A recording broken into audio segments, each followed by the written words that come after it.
Ce projet à Pont-Aven, alors c'est un projet particulier, c'est une friche industrielle qui s'appelle la Belle Angèle et qui est une sorte comment dire, de limite entre deux milieux, entre deux situations urbaines et entre deux histoires. La première, c'est cette histoire avec un passé qui est un peu la marque aujourd'hui de la ville, hein, la peinture entre autres.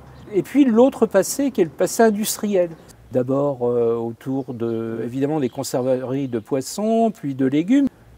L'usine que nous voyons là, l'ancienne usine, il y a eu jusqu'à 300-400 personnes qui travaillaient dedans. Il y avait 7 usines à Pont-Aven, donc 4 encore récemment.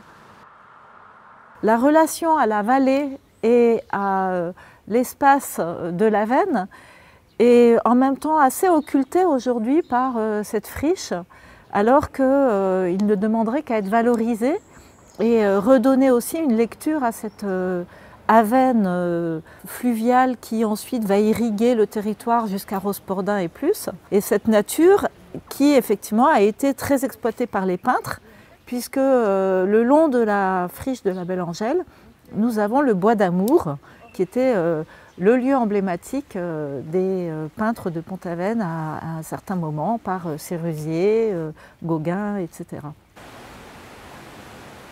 Le long de la rivière, autrefois, il y avait beaucoup de moulins. Pont-Aven avait une maxime, on disait Pont-Aven, ville de renom, 14 moulins, 15 maisons. Aujourd'hui, il n'existe plus qu'un seul moulin en activité qui fait travailler grâce à la rivière, à l'Aven. Donc il existe une économie à développer grâce à cet aspect fluvial. Là on est dans une des entrées et tout à l'heure à l'usine, c'était l'autre entrée plutôt rurale, côté maritime, côté rural. Donc c'est assez intéressant ce travelling paysager entre l'entrée vers le port et puis l'entrée par l'usine.